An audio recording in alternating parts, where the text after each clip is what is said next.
வக்ரதுண்ட மகாகாய சூரியகோடி சமப்பிரபக ஹவிக்னம் குருமே தேவ சர்வகாரியேஷு சர்வதா.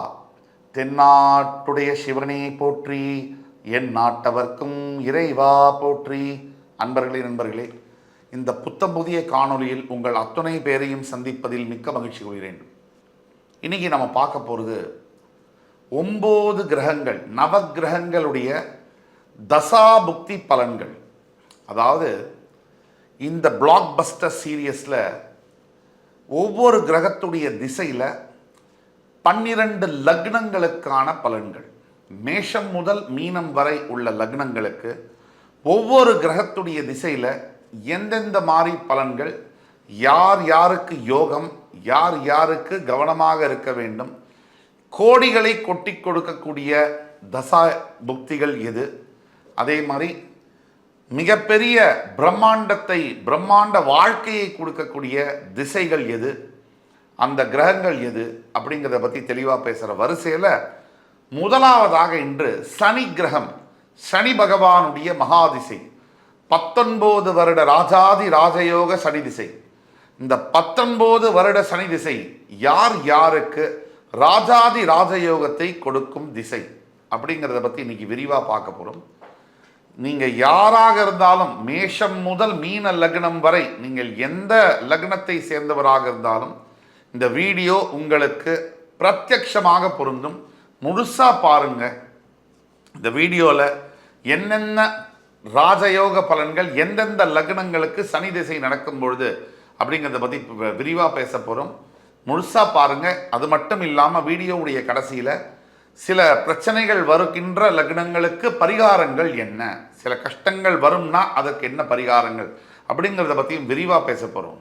எந்தெந்த லக்னங்களுக்கு 19 வருட சனி திசை நல்லதை செய்வார், எந்தெந்த லக்னங்களுக்கு 19 வருட சனி திசை கெட்டதை செய்வார் அப்படிங்கிறத உண்மையை உடைக்கும் வழியாக நாம் பேச போகிறோம். தொடர்ந்து பாருங்கள். 19 வருட சனி திசை மேஷம் முதல் மீன லக்னம் வரை யார் யாருக்கு நல்லது செய்வார்னு நம்ம பேசுறதுக்கு முன்னாடி சனி பகவான் யார் அப்படிங்கிறத நம்ம தெரிஞ்சுக்கணும். ஒரு 2 நிமிடம் சனி பகவானை பற்றி பேசுவோம். சனி பகவான் சூரிய பகவானுடைய புத்திரன். சனி இருளை குறிக்கக்கூடிய கிரகம். சனி பகவானை பொறுத்த வரைக்கும் 2 தரப்பில் வேலை செய்வார்.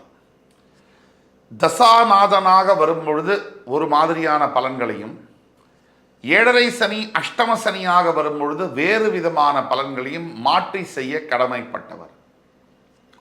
சனி பகவான் தர்மத்தின் தலைவன். சனி பகவான் தொழில் காரகன். சனி பகவான் கர்மத்தின் காரகத்துவம் பெற்றவர். சனி பகவான் லாபத்தை ஈட்டிக் கொடுக்கக்கூடிய கிரகம். சனி பகவான் ஒரு மனிதனுடைய தனிப்பட்ட வாழ்க்கையில் அத்துணை விதமான சவால்களுக்கும் பிரச்சனைகளுக்கும் காரகத்துவம் பெற்ற ஒரே கிரகம். சனி பகவான் அரசியல் பதவிகளை கொடுக்கக்கூடிய, மிகப்பெரிய நாடாளும் ராஜாதி ராஜ பதவிகளை கொடுக்கக்கூடிய பகவான். சனி பகவான் மருத்துவத்துறையில் மிகப்பெரிய மருத்துவராக, டாக்டர்ஸாக இருக்கக்கூடிய வாய்ப்பை கொடுக்கக்கூடியவர். சனி பகவான் விளையாட்டுத் துறையில் ஒருவர் சாதிக்க வேண்டுமென்றால் விரைவாக சாதிப்பதற்கான பலாபலன்களை கொடுக்கக்கூடியவர் சனி பகவான். கோடிகளை கொட்டி கொடுக்கும் சனி. யாருக்கு கோடான கோடிகளை கொட்டி கொடுப்பார் சனி பகவான்? மேஷம் முதல் மீனம் வரை. மேஷ லக்னம். மேஷ லக்னம் என்பது செவ்வாய் சம்பந்தப்பட்ட லக்னம். பொதுவாக சனி பகவான் மேஷ லக்னத்துக்கு 10ஆம் இடத்திற்கும் 11ஆம் இடத்திற்கும் வருவதனால் உங்களுடைய ஜாதகத்தில் லக்னத்திற்கு 3, 6, 11 இந்த இடத்தில் சனி பகவான் இருக்கும் பொழுது, அவர் திசையை நடத்தும் பொழுது மிகப்பெரிய பலன்களை கொடுப்பார். இப்போ மேஷராசி, மேஷ லக்னம் எடுத்தீங்கன்னா 3 நட்சத்திரங்கள் வரும். அஸ்வினி, பரணி, கிருத்திகை, கேது, சுக்கிரன், சூரியன். பொதுவாக மேஷ லக்னத்தில் இருக்கக்கூடிய அன்பர்களுக்கு சனி திசையானது வருவது என்பது கடினம். ஏன்னா சூரிய திசை முடிஞ்சு, அப்புறம் சந்திர திசை, செவ்வாய் திசை, ராகு திசை, குரு திசை முடிஞ்சு சனி திசை மேஷ லக்னக்காரங்களுக்கு பொதுவாக வருவதில்லை. சனி திசை வரும்பொழுது ரொம்ப முதியவர்களாக இருப்பாங்க. அதாவது ஒரு கிட்டத்தட்ட ஒரு 70 வயசு 75 வயசு தாண்டி இருப்பாங்க. அதனால் மேஷ லக்னத்துக்காரங்களுக்கு சனி திசையானது பெரும்பாலும் வருவதில்லை என்பதுதான் உண்மை. அடுத்தபடியாக ரிஷப லக்னம். ரிஷப லக்னத்திற்கு சனி திசை மறுபடி வருவது என்பது ரொம்ப கடினம். கிருத்திகை, ரோகிணி, மிருகசீரிட நட்சத்திரம்னா சூரியன், சந்திரன், செவ்வாயுடைய நட்சத்திரம் அப்படிங்கிறதுனால இந்த செவ்வாயுடைய மிருகசீரிட நட்சத்திரம் 1ஆம் பாதத்தில் 2ஆம் பாதத்தில் பிறந்தாலும் கூட அவர்களுக்கு ராகு திசை முடிஞ்சு குரு திசை முடிஞ்சு சனி திசை வரும். ரிஷப லக்னக்காரங்களுக்கு கம்பேரிட்டிவ்லி சனி திசை வரக்கூடிய பாசிபிலிட்டி அதிகம். எப்படின்னா மிருகசீரிடம் 1-2 பாதத்தில் பிறக்கிறாங்க அப்படின்னா ஒரு 6-7 வருஷம் செவ்வாய் தசை முடிஞ்சு அதுக்கு பிறகு ராகு தசை ஒரு 18 வருஷம் 24 வயசு கழிச்சு குரு தசை ஒரு 16 வருஷம் கிட்டத்தட்ட ஒரு 40 வயசுக்கு அப்புறம் சனி திசை வரும். அப்போ ரிஷப லக்னத்துக்காரங்களுக்கு சனி திசை அப்ளிகபிள். இப்போ ரிஷப லக்னத்தில் இருக்கக்கூடியவர்களுக்கு சனி திசை 19 வருஷம் நடக்குதுன்னு வச்சுங்க. இப்போ ரிஷப லக்னத்துக்கு உங்கள் லக்னத்திலிருந்து 3ஆம் இடம் என்று சொல்லக்கூடிய கடகத்திலோ, உங்கள் லக்னத்திலிருந்து 6ஆம் இடம் என்று சொல்லக்கூடிய துலாத்திலோ, உங்கள் லக்னத்திலிருந்து 11ஆம் இடம் என்று சொல்லக்கூடிய மீனத்திலோ சனி அமர்ந்து திசையை நடத்துகிறாருன்னு வச்சுக்கோங்க. அதில் நட்சத்திர பாதமும் ரொம்ப முக்கியம். அது உங்களோட தனிப்பட்ட ஜாதகத்தில் தான் பார்க்க முடியும். இப்போ ரிஷப லக்னத்துக்கு நீங்கள் ரிஷப லக்னம்னு வச்சுக்கோங்க.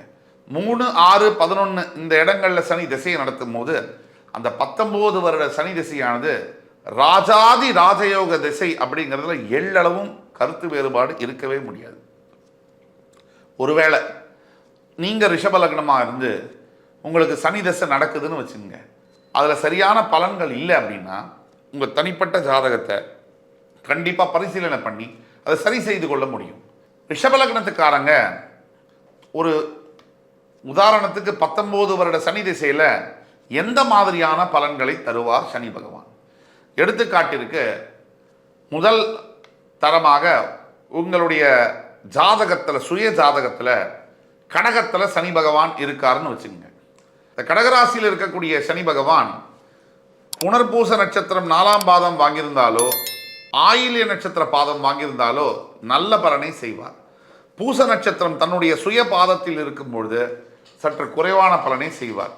அதாவது இந்த வீடியோவில் எப்படின்னா 19 வருட சனி திசை ராஜாதி ராஜயோகம் யார் யாருக்கு அப்படிங்கிறது எப்படி கணக்கிடணும்னா, சனியுடன் எந்த கிரகங்கள் இருந்தால், சனி எந்த இடத்தில் இருந்தால் அந்த ராஜாதி ராஜயோகம் கிடைக்கும், சனியுடன் எந்த சுப கிரக பார்வைகள் இருந்தால் அந்த ராஜாதி ராஜயோகம் கிடைக்கும், சனியுடன் எந்தெந்த கிரகங்கள் இணைந்தால் அந்த ராஜாதி ராஜயோகம் கிடைக்கும். இப்போ கடகராசியில் இருக்கக்கூடிய சனி பகவானால் ரிஷப லக்ன அன்பர்களுக்கு மிகப்பெரிய யோகம். லக்னத்தோட 3, 6, 11ஆம் பாவத்தில் சனி இருக்கும் பொழுது அதுவும் ரிஷப லக்னத்திற்கு யோகாதிபதி அப்படிங்கிறதுனால மிகப்பெரிய யோகங்கள். முதல்ல தொழில் எடுப்போம். இப்போ சனி பகவானுடைய தொழில்களில் நீங்கள் ஏதாவது ஒரு தொழில் இருக்கீங்க. பல பேர் என்கிட்ட கன்சல்டேஷன் வர வேண்டியவங்க, வியாபாரம் செய்ய வேண்டியவங்க வேலை செய்கிறாங்க, வேலை செய்ய வேண்டியவர்கள் வியாபாரம் செய்கிறாங்க. இப்போது பல பேருக்கு நம்மளே அட்வைஸ் பண்ணி சொல்கிறோம் கன்சல்டேஷனுக்கு பிறகு, நீங்கள் வந்து ஒர்க் பண்ணுறதோட உங்களுக்கு பிஸ்னஸ் சூட்டபுளாக இருக்கும், உங்களுக்கு பிஸ்னஸோட ஒர்க் பண்ணுறது சூட்டபுளாக இருக்கணும் நம்ம சொல்லி அதுக்கப்புறம் பிஸ்னஸ் ஆரம்பித்து ஃபஸ்ட் கிளாஸாக இருக்கிறவங்கலாம் இருக்காங்க. அது மாதிரி சனி பகவான் தொழில் அப்படின்னு எடுத்திங்கன்னா ரிஷப லக்ன அன்பர்களுக்கு குறிப்பாக அரசியல், விளையாட்டுத்துறை, மருத்துவம், ரியல் எஸ்டேட், கன்ஸ்ட்ரக்ஷன் பிஸ்னஸ்ஸு, அது சார்ந்த துறைகள், விவசாயம், ஆர்கானிக் ப்ராடக்ட்ஸு, ஹோல்சேல் டீலர்ஷிப், இந்த மாதிரியான துறைகளில் ஹோட்டல் பிஸ்னஸ், இந்த துறைகளில் ஈடுபடும் பொழுது பெரிய வளர்ச்சியை பெறுகிறார்கள். உங்களுடைய சுய ஜாதகத்தில் சனி பகவான் கடகராசியில் புனர்பூசமோ ஆயில்ய நட்சத்திர பாதமோ இருந்து அந்த ஆயில்ய நட்சத்திர பாதம் கொடுத்த புதனோ புனர்பூச பாதம் கொடுத்த குருவோ சனியுடன் தொடர்பில் இருக்கும் பொழுது, பார்வை ரீதியாக இணைவு ரீதியாக இருக்கும் பொழுது பெரிய பலன்களை சனி பகவான் செய்வார்.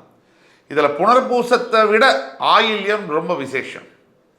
அடுத்தபடியாக ரிஷப லக்னத்துக்கு 6ஆம் வீட்டில் இருக்கக்கூடிய சனி பகவான் பெரிய யோகங்களை செய்வார்.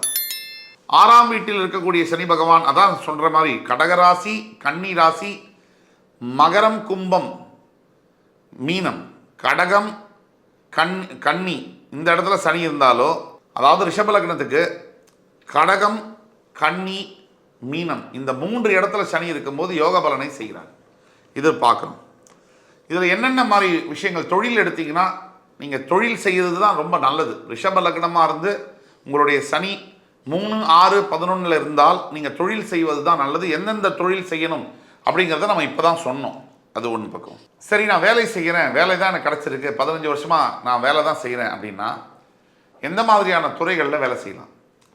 நீங்கள் வந்து ஒரு கன்ஸ்ட்ரக்ஷன் ரியல் எஸ்டேட் இண்டஸ்ட்ரியில் ஒரு மேனேஜரான பொறுப்பில் இருக்கலாம்.